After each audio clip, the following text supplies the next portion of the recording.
Welcome to Whispering Loudly, the award-winning Workshop Whisperer podcast, as featured by Apple, with Rachel Evans, the #1 automotive business coach in the aftermarket. Thanks to Platinum sponsor Podium and Titanium sponsor Mechanic Desk.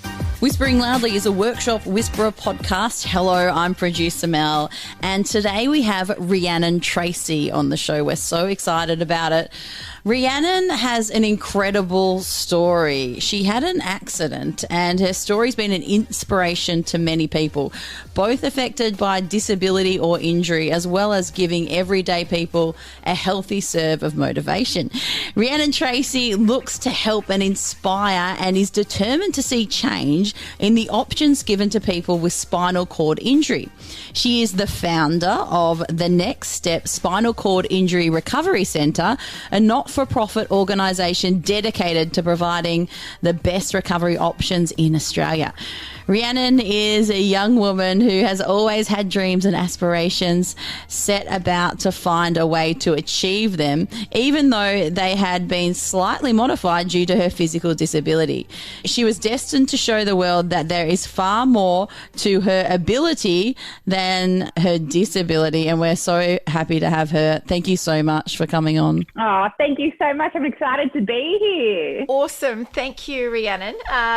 That introduction obviously gives our listeners a pretty good understanding of how we got here today, because we're always really interested in speaking with people in the community who have experience in overcoming adversity, who can tell us their story of resilience. Love it when we get to speak to somebody like that, and that is very much you. So what else would you like our listeners to know about you? Oh, wow. Well, I think that I can tap out after that intro. Wow, that was one heck of an intro, wasn't it? Look, I think if I was going to add anything, I am just honestly a human being that has just, I guess, turned her pain into purpose. And that's been the driving force behind, I guess, everything that I've done to date, is because, you know, I was given another opportunity at life, and I just wanted to make the best opportunities possible for anyone else who was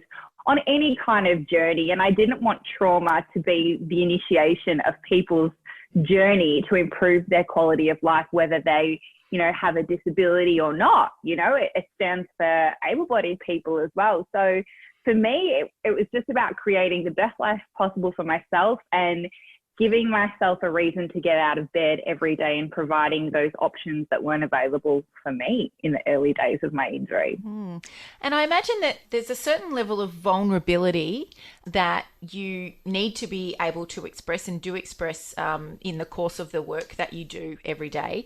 And our clients that we work with at the Workshop Whisperer, as you know, are auto repair shop owners, lots of men who traditionally are challenged by vulnerability.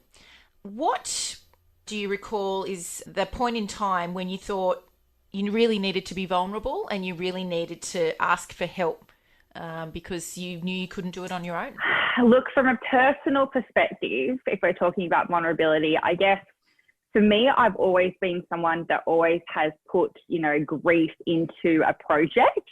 I was born into quite a resilient family of women. My mum was a single mum while I was growing up, and she was always such a powerhouse, and she was always, you know, helping others before helping herself. So I guess I followed in those footsteps. But, you know, my most vulnerable time in my life, believe it or not, wasn't actually when I had my injury. It was when I went through my marriage separation, because it was so unexpected and it was so out of the blue, and it was such a time where I just had so many feelings and emotions. And I guess a lot of that was the fact that there was another person involved in all of this as well. And, you know, when I initially was injured, I had the hospital wanting to send psychologists into my room and things like that, and all these professional people wanting to talk to me. And for me, I just couldn't understand how anyone could understand what I was going through, because they weren't living what I was living. But when I was going through my marriage separation, I think it was like 2 days into it, I was like, you know what? I need to speak to someone. I need that little bit of extra support. And just being able to say that was the first step. And then being able to acquire that support was such a period of evolution for me on a personal level, as well as then rolling into every other aspect of my life, because at the end of the day, we're all only human and we can only do what we can do and we only know what we know. So, you know, unless we use our voices and unless we reach out when we do need that support, you know, nothing better is going to be achieved. And that's one of the messages that I really try, even with my own staff. You know, I've created this fundamental relationship with my team here, whereas there's a mutual level of respect, but there's always that respect has become an opening for conversations that may not be had in your everyday workplace. And I guess it's because of the environment that we work in is very different to a lot of other workspaces. But, you know, you can't grow if you don't ask for help. You know, life is a lesson to be had until the day we're not here anymore. And even when we're not here anymore, you know, lessons can be had from our own experiences. So I think it's just, we were given a voice, so it's very powerful to use it. Yeah, and I know that, you know, what you've just described there around marriage separation is something that lots of our listeners, you know, will relate to. I myself relate to that and know how important it was at that time to reach out and ask for help.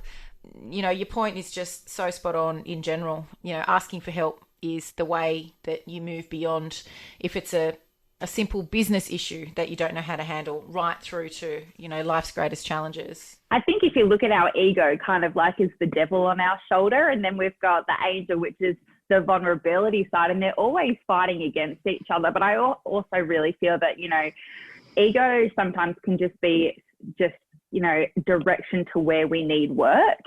And, you know, we just have to kind of cut the apron strings with that ego more than often and just open ourselves up for greatness. Yes, 100%.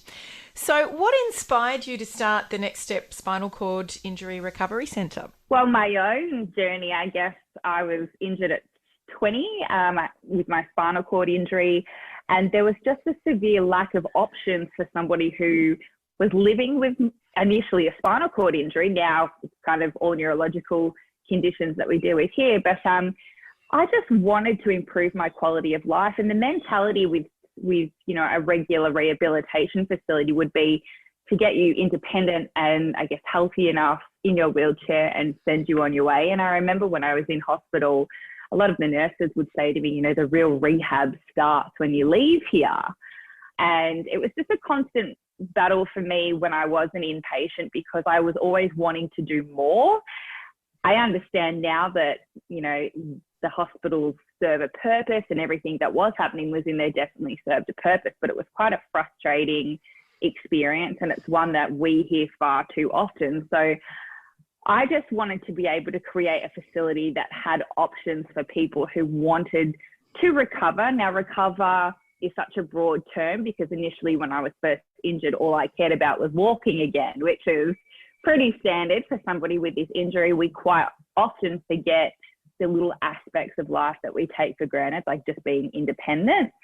So my family were having to, you know, travel from A to B to access different supports and different modalities, and even had to fundraise to go overseas to access supports over there as well. So we were meeting so many people on the same journey as us, and it just got to a point where we'd exhausted our communities for fundraising and support for myself, and we were exhausted. You know, we were exhausted from traveling, and we were exhausted of researching different options. So we decided to, you know, condense all the information that we had learned and put it into a facility of our own and literally create a one-stop shop of opportunity.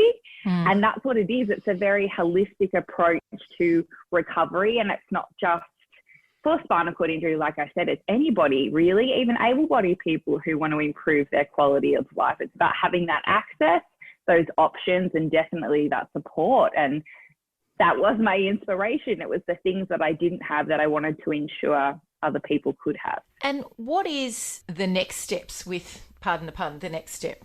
I'm sure you haven't heard that one before. It was the basis of why we called the facility the next step. It just rolls off people's tongues. Yes. So what's next for you and for the centre? Well, it's interesting. It's an interesting question that I've been hit with quite a few times over the last couple of years. You know, being a facility that is very much one of a kind and being a not-for-profit as well, I have been approached to open, you know, different facilities across the country.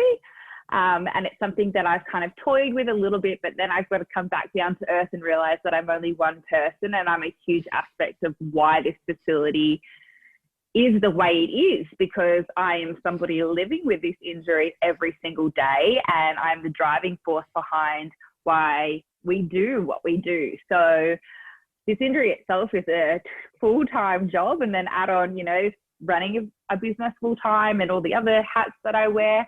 I just don't think that the level of care would be the same, and I wouldn't want to spread my team out either, because what we've created under this roof is extraordinary.